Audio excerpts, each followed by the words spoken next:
Ball 5:32 हा ball release केलाय. मोठा स्ट्रोक खेळण्याचा प्रयत्न, एलिव्हेशन थोडंसं कमी होतं आणि पहिल्याच बॉलवर फलंदाज लाईन चांगली होती परंतु या क्षणाला लाईन मिस. ट्रॉफी संपल्यानंतर उद्याच्या दिवसामध्ये दिवाळी प्रीमियर लीग ही स्पर्धा देखील उद्याच येताना पाहायला मिळेल. 2025 या पर्वामध्ये बॅटच्या स्लाईडचा वेध घेतला, विकेट क्रमांक 2 गमावलाय. टीम स्कायरा 11 संपेल त्यानंतर इनिंग ब्रेकमध्ये टॉस केला जाईल. या मोमेंटला मिस टायमिंग स्ट्रोक पाहायला मिळेल की काय, परंतु या क्षणाला एक सोपा झेल सोडला परंतु रनआउटची संधी, ही संधी गमाव.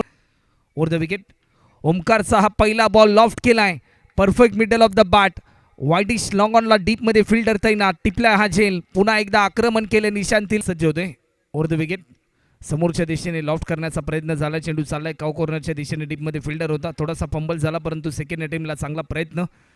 तेवढाच स्ट्रायकिंग एंडला फलंदाज तुषार पोरजे आपल्याला पाहायला मिळते. ओमकार कोहलीने खर्च केली, स्विच हिट करण्याचा प्रयत्न, मिस टायमिंग स्ट्रोक पाहायला मिळेल की काय, परंतु या क्षणाला झेलची संधी होती, झेल सोडला परंतु ओमकारसाठी एकदा जोरदार धीम्या गतीचा हा बॉल परंतु लाईन मिस. पहिलाच बॉल लॉफ्ट केलाय, टायमिंग अप्रतिम होता आणि ज्या फटक्याची प्रतीक्षा होती या इनिंग मधला पहिला.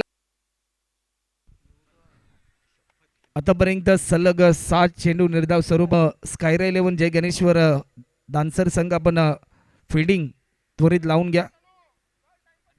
बारक्या पुन्हा एकदा सज्ज होते, लेग स्टिकच्या थोडासा बाहेर होता, फुल टॉस, फक्त दिशा दिली, चेंडू चालला डीप स्क्वेअर लेग च्या दिशेने, गोलंदाज सज्ज होते, लॉफ्ट केलाय, फिल्डर थोडासा दूरवर होता परंतु वन बाउन्स, चांगली फिल्डिंग क्रिश पोर्जीच्या मावा म्हणतो नसतो, तुमचा विजय महत्वाचा असतो. या बॉलवर लॉफ्ट केलाय, एलिव्हेशन भरपूर आहे, डीप मध्ये फिल्डर तैनात परंतु तो पोसेल तत्पूर्वी 8 रन या बॉलवर भिरकावून दिलाय. टायमिंग अप्रतिम, चेंडू चाललाय 6 रनसाठी. समिंदर